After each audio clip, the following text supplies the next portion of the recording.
নমস্কার বন্ধুরা, আপনারা দেখছেন ভারত রেশন। আপনাদের সঙ্গে রয়েছি আমি অমিত। বন্ধুরা, রিসেন্টলি সোশ্যাল মিডিয়াতে একটা ভিডিও খুব ঘোরাফেরা করছে। সেটা হচ্ছে একটা মমতা ব্যানার্জিকে নিয়ে কথা বলা হচ্ছে, আর একটা হচ্ছে অমিত শাহকে নিয়ে কথা বলা হচ্ছে। দুটো ভিডিও আলাদা হলেও টপিক একটাই। কেমন যে রিসেন্টলি অমিত শাহ আমাদের পশ্চিমবঙ্গে ভিজিট করেছিল, আমার বাংলায় এসেছিল। আসার পরে তিনি একটা কমেন্ট করেছিলেন। তাকে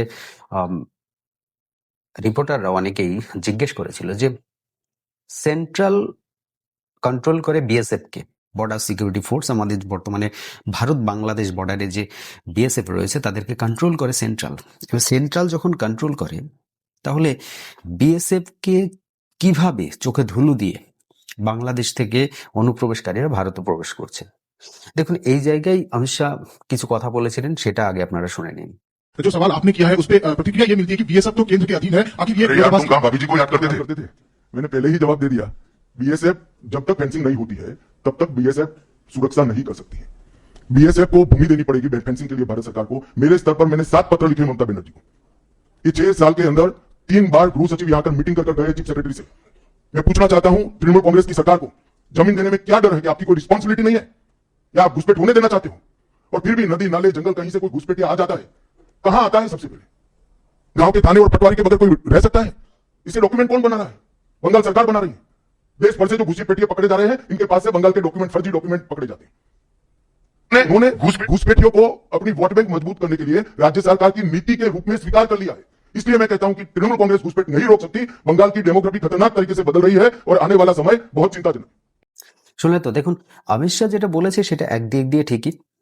আমরা এটা বারবার বলে এসেছি, এর আগে অনেকবার আপনাদেরকে বলেছি যে ভারত এবং বাংলাদেশের যে বর্ডার 4,000 কিলোমিটারেরও বেশি, আর এই বর্ডারের সংলগ্ন প্রচুর বিভিন্ন রকমের উতাল চড়াও রয়েছে। যেমন ধরুন, কোথাও সমতল ভূমি, কোথাও মালভূমি, কোথাও আবার পাহাড় পর্বত, কোথাও নদী নালা খাল বিল।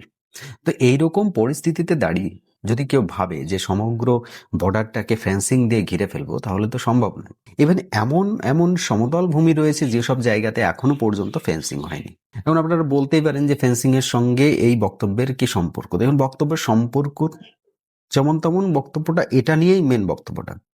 ভারত বাংলাদেশের মধ্যে ফেন্সিং হয়নি, যে কারণে অনুপ্রবেশকারী আটকানো যাচ্ছে না। অমিত শাহর কথার মতলবটাই কিন্তু এইটা, মিনিংটা এইটা। আর মমতা ব্যানার্জি তার বিভিন্ন রকম ব্যাখ্যা দিয়েছেন যে যখন সেন্ট্রালটা আপনার, বিএসএফটা আপনার, আর তাকে চকমা দিয়ে যখন রাজ্যের মধ্যে প্রবেশ করছে, তাহলে আপনারা কি বসে বসে আঙুল চুষছেন? এই ধরনের একটা মন্তব্য করেছেন। দেখুন, এই ধরনের মন্তব্য দুজন একের অপরের জায়গা থেকে রাজনীতি করছে, তারা তাদের জায়গা থেকে ঠিক, কিন্তু আমরা সাধারণ মানুষের দিক থেকে কোনটা ঠিক কোনটা ভুল? প্রথমত বলি বিএসএফ। দেখুন, বিএসএফ যে সবই ধোয়া তুলসীর পাতা তা নয়। বর্ডার সিকিউরিটি ফোর্সের মধ্যে বেশ কিছু ফোর্স রয়েছে যারা কিন্তু কারাপশন করে। এটা এর আগেও প্রমাণিত হয়েছে। মানে দেখুন, গ্রাম অঞ্চলে সেই প্রত্যন্ত জায়গাতে গিয়ে তারা ডিউটি করে। এবার সেই জায়গায় দাঁড়িয়ে তার নিজের জীবনের ভয় তো রয়েছে। তা তারা যদি কোনো সময় একটা এমন একটা জায়গাতে দেখা যাচ্ছে 1 কিলোমিটার একটা ফাঁকা জায়গা যেখানে একটা মাত্র বিএসএফ রয়েছে, তো সেই রকম জায়গা দিয়ে যদি কোনো অনুপ্রবেশকারী চলে আসে, সেক্ষেত্রে কার কি করার আছে? আর সবচাইতে বড় কথা হচ্ছে, ভারত বাংলাদেশ বর্ডারের মধ্যে প্রায় 60 থেকে 70, অনেকে বলে 50-55টা, অনেকে বলে 60-এরও বেশি, প্রায় 100টার কাছাকাছি নদী, ছোট বড় নদী, যেটা ভারত বাংলাদেশ বর্ডারের মধ্যে ক্রস করেছে। তো সেই রকম সিচুয়েশনে আপনি নদীর ওপরে কিভাবে ডিউটি করবেন? স্বাভাবিক ব্যাপার। আমরা যদি বলি যে কোনো একটা নদী যাচ্ছে, বিশেষ করে আমার এলাকাতে, যেমন ধরুন আমার গ্রাম, তার পাশে একটা বর্ডার রয়েছে, তার পাশে ভৈরব নদী বলে এক নদী রয়েছে। সেই নদীটাই যখন জল হয়, সেই রকম সময়ে বিএসএফরা কিভাবে সেখানে ডিউটি করবে? তো স্বাভাবিক ব্যাপার, অনুপ্রবেশের যে মেন রুট, সেগুলো হচ্ছে নদী মাফিক। তারা নদী এবং জঙ্গল, পাহাড় পর্বত দিয়েই বেশি পরিমাণে ভারতে প্রবেশ করে। আমরা দেখি যে সমস্ত অনুপ্রবেশকারীরা এসেছে তারা বিভিন্ন এলাকার নাম বলে, যারা পার্টিকুলার কিছু এলাকা, যেসব এলাকায় ফেন্সিং নেই, যেসব এলাকাতে সাধারণ মানুষ কোনো একটা নদীর, জঙ্গলের বা গর্তের মধ্য দিয়ে আমাদের দেশে প্রবেশ করে। এবার সেই জায়গায় আসার পরে এটা তো বিএসএফ কে চাকমা দিয়ে তারা ভিতরে ঢুকলো। এখন অমিত শাহ যেটা বলছেন রাজ্যের মধ্যে যখনই প্রবেশ করছে কোনো একটা রাজ্যে, সাপোজ ধরুন পশ্চিমবঙ্গে আসলো, পশ্চিমবঙ্গে আসার পরে সেই ব্যক্তি তো নিশ্চয়ই তার ডকুমেন্ট তৈরি করার জন্য সরকারের কাছে যাচ্ছে, আর সেইটা দেখার দায়িত্ব কাদের? পশ্চিমবঙ্গ সরকারের। ত্রিপুরায় গেলে ত্রিপুরা সরকারের, আসামে গেলে আসামের সরকারের। বর্ডার সংলগ্ন এলাকায় যে সমস্ত রাজ্য রয়েছে তাদের দায়িত্ব, যদি বিএসএফ কে চাকমা দিয়ে ভেতরে ঢুকে পড়ে, বিএসএফ চোখে ধুলো দিয়ে যদি আমাদের ভারতের মধ্যে প্রবেশ করে ফেলে, তারপরে তাকে ধরার দায়িত্ব কাদের? সেটা সরকারের, আর সেটা হচ্ছে রাজ্য সরকার প্রশাসনের। আজকে আমাদের রাজ্যে বিশেষ করে পশ্চিমবঙ্গে এতটাই জঘন্য প্রশাসন ব্যবস্থা রয়েছে, এতটাই জঘন্য এই যে অ্যাডমিনিস্ট্রেটিভ ব্যবস্থা রয়েছে, যেগুলো আমাদের দেশীয় যে সমস্ত মানুষ যারা রয়েছে তাদের ডকুমেন্ট তৈরি করতে হয়তো অনেক দিন ঘুরে বেড়াতে হয়, কারণ আমরা লিগ্যাল রাস্তাটা চুনি, লিগ্যাল রাস্তাটাই আমরা যাই। কিন্তু এই বিদেশি যারা বাংলাদেশ থেকে যারা অনুপ্রবেশ করছে, তারা তো লিগ্যালি যাবে না, তারা কি করবে, টাকা দিয়ে করতে কিন্তু বেশি টাইম লাগে না। আপনি সবসময় দেখবেন প্রত্যেকটা কাজে, আমি সিম্পল কিছু উদাহরণ আপনাদেরকে দিচ্ছি। এই যে কৃষক বন্ধু রিসেন্টলি যেসবগুলো আপনারা জমির রেকর্ড এবং জমির দলিল জমা দিয়ে একটা ফর্ম ফিল আপ করে আপনারা যে টাকাটা পান বছরে দুবার, তো সেই টাকাটা পাওয়ার জন্য আপনার জমি থাকলেই হবে না, আপনার একটা ভালো পরিচিতি থাকতে হবে। আপনাকে ওই এডি অফিসে একটা ভালো পরিচিতি থাকতে হবে, না হলে ডিএম অফিসে, না হলে বিডিও অফিসে, না হলে এসডিও অফিসে আপনার একটা ভালো পরিচিতি থাকতে হবে। বর্তমানে ভূমি রাজস্ব যে সমস্ত ট্যাক্স কাটানো, এগুলো তো অনলাইন হয়ে গিয়েছে।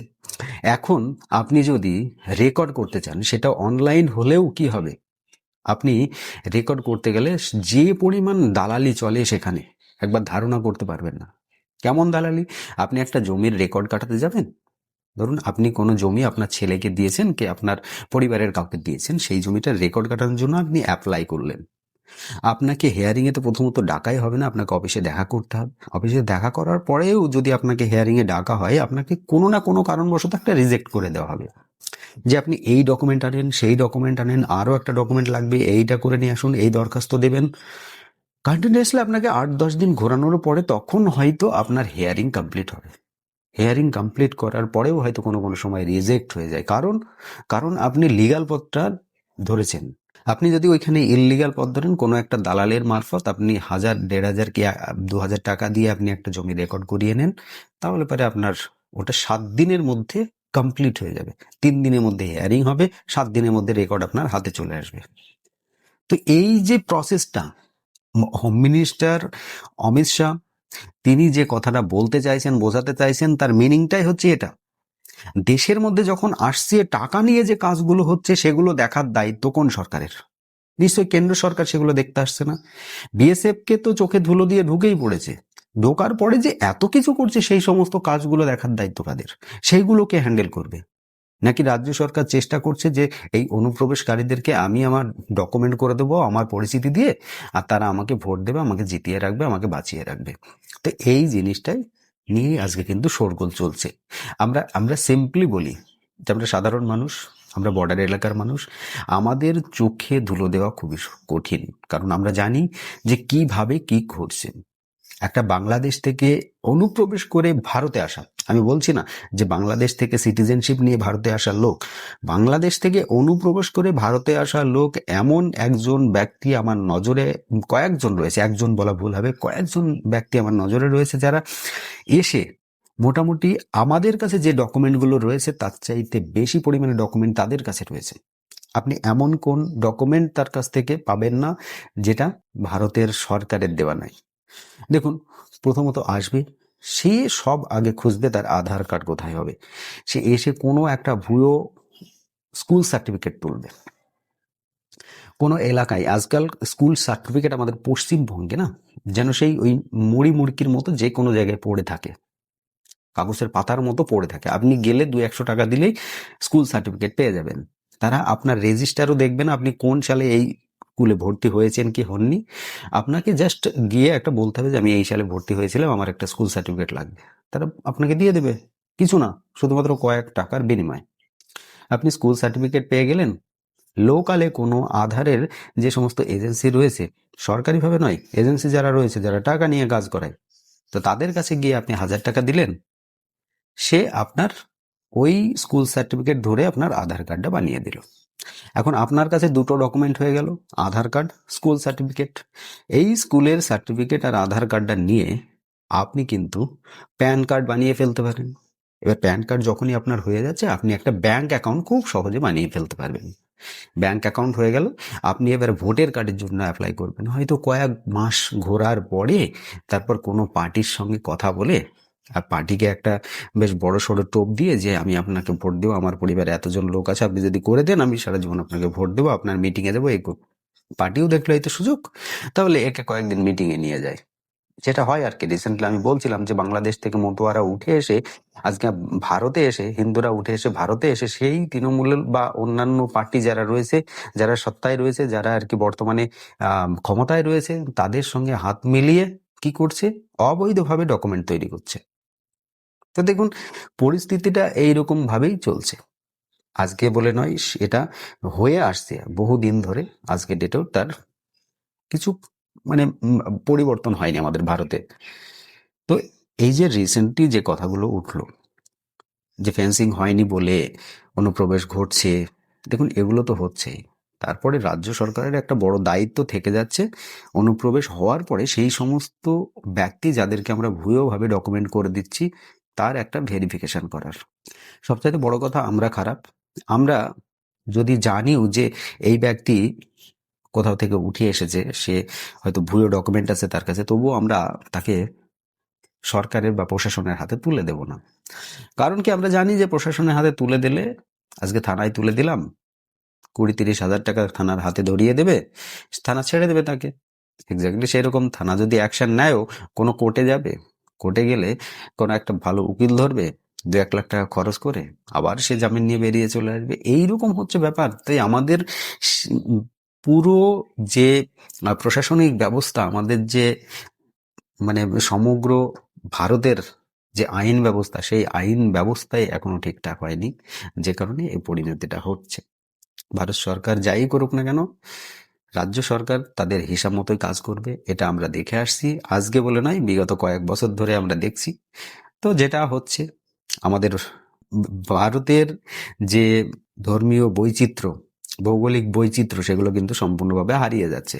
পশ্চিমবঙ্গে একটা সময় কাদের দাপট ছিল, আর এখন কাদের দাপট, সেটা আপনারা সকলেই দেখতে পাচ্ছেন। যাই হোক বন্ধুরা, দেখুন অমিত শাহ যে কথাটা বলেছেন, সেই কথাটা আমার মনে হয় ঠিকই বলেছেন।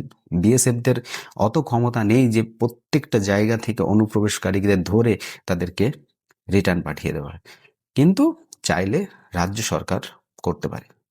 আপনার কি মতামত, অবশ্যই সেটা কমেন্ট বক্সে লিখতে কিন্তু ভুলবেন না। আর আমার এই প্রতিবেদন যদি একটু ভালো লেগে থাকে, একটি লাইক করে দেবেন, শেয়ার করে বন্ধু মহলে সকলের কাছে পৌঁছিয়ে দেবেন। চ্যানেলটিকে সাবস্ক্রাইব করুন প্লিজ। আমি অনেক কষ্ট করে আপনাদের সামনে ভিডিওগুলো প্রেজেন্ট করি আপনাদের একটু ভালোবাসা পাওয়ার জন্য। অবশ্যই ভালোবাসা দেবেন। আজকের মতো এই প্রতিবেদন এখানে সমাপ্ত করব। সকলে ভালো থাকবেন, সুস্থ থাকবেন। ধন্যবাদ।